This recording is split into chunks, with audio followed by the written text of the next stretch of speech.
There has been so many different disagreements, judgments, arguments, back and forth, name calling, no matter kind of wherever I look. If I'm watching the news, politics, don't even get me started about the politics, but even things in the nutrition space, whether people are even eating very similarly, whether that be low carb, carnivore, keto, animal-based. I just see a lot of YouTube videos popping up where people are kind of going back and forth and saying, hey, you know, this person's a shabba dabba ding dong, and I want to do the opposite. I feel like there's been a lot of debate and things that show division, again, especially in the politics realm. I was actually very impressed and happy when I watched the US vice presidential debate, where I found Vance and Walz did a good job trying to find commonalities, share common ground, and be respectful. And so that's kind of what I would like to see more of on social media, and that's what I'm going to do with this video. I want to talk about the things that I have either learned from Steak and Butter Gal or find that we very much align with. And if you guys end up liking this video, then I'm planning on making a series where I kind of talk about different people in the nutrition space and what I agree on, because especially with nutrition, I know as a viewer, it can feel so confusing at times because everyone's kind of going back and forth and it seems like people aren't agreeing on anything when, you know, I think we agree on a lot more than we are led to believe. Frankly, I just feel like we have been divided so much and separated and made to like make enemies out of our family members and our neighbors and coworkers. And you know what? I'm not about it. I think we have a lot more in common. Let's build more community and come together. Okay, great. If you support this message, then please give the video a thumbs up, subscribe to the channel. YouTube's telling me that 75% of you guys are watching the videos and have not yet subscribed. So please, if you support this message and building community and unity, then please be sure to subscribe. Now, if you don't know who Steak and Butter Gal is, she is someone who had been a vegan for several years and then found the more that she spent time being a vegan, the worse her health became. And then she started eating a carnivore diet, like a complete 180, went to eating a very meat-heavy, even fat-heavy specific carnivore diet. And she's been doing that for the past 5 years. Now, there's actually something Bella's been talking about for years that I always thought was crazy. When she would say it, I was like, yeah, I don't know about that. But I've actually been trying it this past year and it's been working for me. I'm also going to talk about 3 other things that I totally, completely agree with on her or that she has inspired me in a way that has positively influenced my life. And if you don't know who I am, my name's Lillie. I'm a certified nutrition health coach and I've been eating an animal-based diet for the past 4 years now.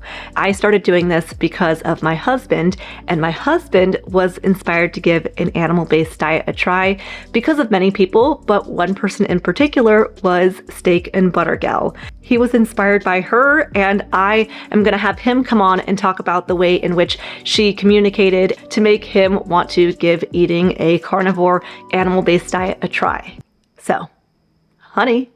I was first drawn to Bella's content about 4 or 5 years ago, and the reason for this is because she previously was a vegan, and so was I. I personally moved into a vegan diet because the information at the time that I was hearing was telling me to have more fiber, more colors, and more plants on my plate to increase my longevity and optimize my health. Once I actually implemented that over the course of a couple years, it actually hurt my health and hurt my digestion, up to the point where I started to have leaky gut and irritable bowel syndrome and even ulcerative colitis. I would be bleeding every day when I was going to the bathroom. I was eating everything organic. I was doing the healthiest version that I could do of a vegan diet, and yet I wasn't getting the results that I was promised. And on top of this, I started to even have skin issues. I had vitiligo and different skin blotching coming up my neck, going on my chest, around my waist, and it just kept spreading. And it was a constant visual reminder to me every single day of how I was becoming less healthy and that a vegan diet just wasn't right for me. So this led me to search out other ideas, and in watching her videos, I could see visually how she used to have more acne, have more inflammation in terms of just like water retention and weight retention on her body, and then once going carnivore, her skin cleared up, she lost the excess weight and inflammation that she had, and she looked really vibrant.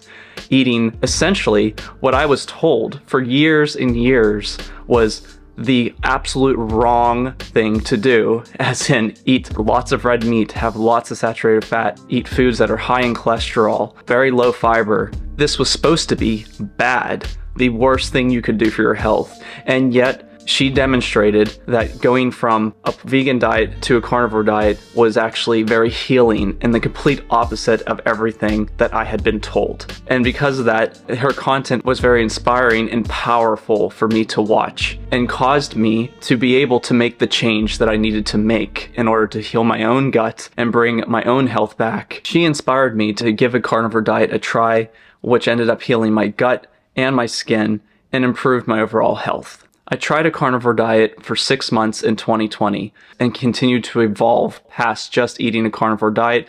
As for me, what works best for my lifestyle today is eating more of an animal-based diet and having some more carbs. My diet today looks like having a lot of meat primarily as the centerpiece of my meal, with a lot of healthy fats and a lot of different types of dairy, a lot of raw dairy, raw cheese, raw yogurts, raw milk, butter as well. And I do also include a variety of fruits and some vegetables, but I have to cook those vegetables in order for them to not have any downside for me.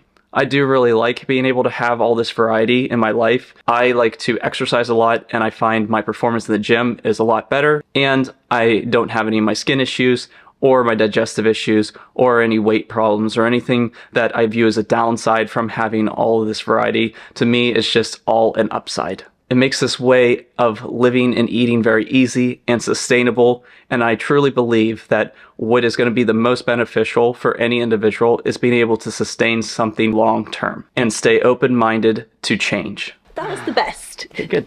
Now I'm going to talk about the 4 things that I've learned from Bella and or totally agree with her on. But before that, Bella and I both talk about the benefits of having colostrum, which, like Bryce, my husband, just said, he had a lot of gut issues, and something like colostrum can help strengthen the gut wall. Because if you don't know what colostrum is, it's the first milk that mammals produce after giving birth that contains all the vital nutrients we need in order to thrive. And we both take Armra Colostrum, who is today's sponsor of the video. Now, Armra Colostrum has over 400 plus bioactive nutrients in their purest, most bioavailable form, including a host of peptides, antibodies, whole food prebiotics, and antioxidants that can help strengthen hair, skin, nails, the gut wall, and the immune system. Plus, Armra is super easy to take. I just put a couple scoops in I put it in my yogurt, but most people would probably put it in cold water or just toss it back into the mouth. When I use the unflavored one and just put it in my mouth, it kind of tastes like Lucky Charms cereal, but actually beneficial unlike Lucky Charms. As you guys know, our environment is evolving to having more toxins, pollutants, chemicals, ultra-processed junk foods, and things that threaten our mental and physical well-beings, whereby our bodies need more protection now than ever, and this is where Armra steps in. If you're ready to jump on the train and give Armra a try, I've worked out a special deal for you guys where you can get 15% off using discount code Lillie Kane, or you can get that same savings by going to the link in the description, tryarmra.com/Lillie Kane, again, to get that 15% off. Now, the main thing Bella and I totally 100% agree on to the moon and back is most people who eat a carnivore or meat-heavy diet tend to undereat. Often when we're focusing on having more protein and healthy fats, these foods can fill us up and make us feel very satiated and full that a lot of people then don't eat as much as they probably should. Yes, we want to eat nutrient-dense foods, but we don't want to eat just a little bit of nutrient-dense foods because in doing so, this could still lead to people having hair loss, menstrual cycle loss, muscle wasting, and low energy, poor quality sleep. And so even if someone's trying to lose weight, sure, maybe they want to be in a little bit of a deficit, but even that said, people are so chronically undereating in a lot of cases that then they end up running into negatives or having poor quality results eating a meat-heavy diet, when really I would focus on eating enough. Now, how do you know if you're eating enough? Well, I'll leave a link in the video description, but I'm also going to make a video here soon where I talk about how to eat more food and how to have more protein, because I wouldn't just dramatically double my food intake overnight. You're likely going to feel pretty full. You might have a harder time falling asleep because your body's digesting a ton of food. Your stomach might hurt, and so we don't want that. But yeah, we do need to eat a little bit more, my friends, please. And so I'll make more of a video on how to incorporate more food, so stay tuned for that. Now, the second thing I actually learned from Bella would have been when it comes to eating rendered fat, as in the fat when you cook a steak or you cook ground beef, there's usually some beef juice or rendered fat that can, for some people like myself, cause us to run to the bathroom. I have tried for years, you guys, eating the rendered fat juices, and they always come out as juices, and so I don't do that anymore. I will just make my meat. I will actually squish out the rendered fat juices, and then I will add cold butter on top. I can sometimes get away with melted butter, but if I really want to make sure that I'm not running to the bathroom, then I will have my fats cold. The third thing I learned from Bella, which was a huge game changer for me, was last year when I was talking with her. Through the interview, I don't think people picked up on the small thing that she said, but I had asked her, what are things aside from food that you do to have a healthy mental state? And she said that every day she writes down 3 things that she's grateful for. And she said, you can't think it, you have to physically write it down. And I had heard people say this for years, and I really didn't think much of it. But I decided to give it a try, and wow, I mean, again, you would think it's something so small, like writing 3 things you're grateful for down, like what's that gonna do? And I'm telling you, it is the best way for me to start my day. It puts me in a state of gratitude and of joy, and I think it's because often we can find the negative things in our day. We can find the things that I dread this, I don't wanna do this, my life needs improvements, I want more. And yet, when we stop and we give ourselves that time in the morning to just be reflective on all the really good things we have, even if they're small, like having a glass of cold water on a hot day, or having a cozy wozy blankie. Like, these are small things, but I wasn't even giving myself enough time in the day to stop and reflect on this. And so I'm telling y'all, I know it sounds small, but writing down 3 things I'm grateful for, or I just heard her talk about the other day, writing down your why. Why are you trying to be healthy? Why are you doing this? I'm doing this for my grandkids, or for my ability to travel one day, or so I can golf when I'm older. So writing down your why can be incredibly powerful. Now, the last thing that I learned from Bella, which I thought that she was crazy for years when she would say this, which is, I haven't been putting salt on my food for probably 6 or 7 months now. I know.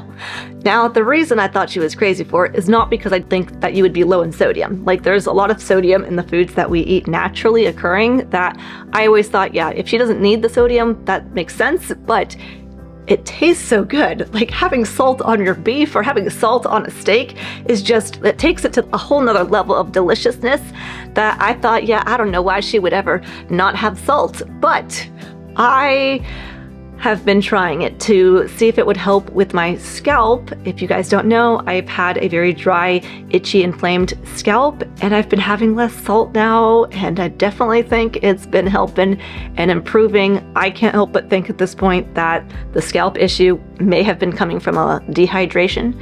So I have been, yes, having less salt, having more water, and incorporating more carbohydrates for me personally, as carbohydrates can help our cells hold on to more water. And so overall, I think possibly the dryness that I had been experiencing has now been slowly reversing the more time I spend hydrating myself. Before I start getting a lot of comments that salt is hydrating, yes, it can be if someone's having enough water in a day. It's all about balance. And I was putting copious amounts of salt on all 3 of my meals, plus taking electrolytes and not having enough water throughout the day. So for me, reducing my salt intake has seemed to be beneficial.